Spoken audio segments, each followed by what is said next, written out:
സമയം 11:40. ഒന്നാം ഘട്ടം. മിൽമയുടെ ഓഫീസിലേക്ക് ഫസ്റ്റ് കോൾ. രണ്ടാം ഘട്ടം 12:05 മിൽമയുടെ ഭാഗത്തുനിന്ന് ഒരു കോള്. എനിക്ക് എടുക്കാൻ പറ്റില്ല. Miss call. ഞാനത് തിരികെ വിളിച്ചിട്ടുണ്ട്.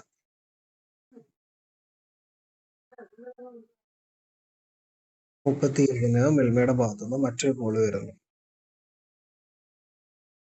പ്രൊഡക്ഷൻ ഡിപ്പാർട്ട്മെന്റിൽ. മൂന്നാമത്തെ ഘട്ടം അവര് അത് റെക്ടിഫൈ ചെയ്യുന്നതിന് വേണ്ടിയിട്ട് വീട്ടിലേക്ക് വരുന്നതാണ്. ആക്ച്വലി പേരൊന്ന് പറയുന്നത് വളരെ നല്ലതായിരിക്കും. എൻ്റെ പേര് നീരജ്. നീരജ്. ഓക്കെ. രതീഷ്. രതീഷ്. വളരെ സന്തോഷമുണ്ട്. വേറൊന്നുമല്ല.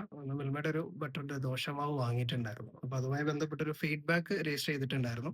അപ്പൊ അതിന്റെ ഭാഗമായിട്ട് അവരെ കാണാൻ വന്നു വളരെ പെട്ടെന്ന്. രാവിലെ 10:10-ക്കാണ് ഞാൻ കംപ്ലയിന്റ് ആയിട്ട് ഒരു ഫീഡ്ബാക്ക് ആയിട്ട് രജിസ്റ്റർ ചെയ്തത്.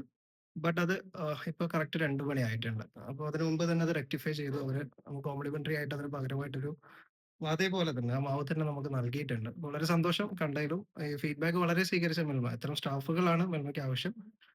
കംപ്ലയിന്റ് ആയിട്ടല്ല, പകരം ഇനിയൊരു ആവർത്തനം ഉണ്ടാവാതിരിക്കാൻ വേണ്ടിയിട്ട് മറ്റുള്ളവർക്ക് കൂടെ വേണ്ടിയിട്ടാണ് ഞാനത് രജിസ്റ്റർ ചെയ്തിട്ടുണ്ടായിരുന്നു. ഓക്കെ, വളരെ താങ്ക് യു.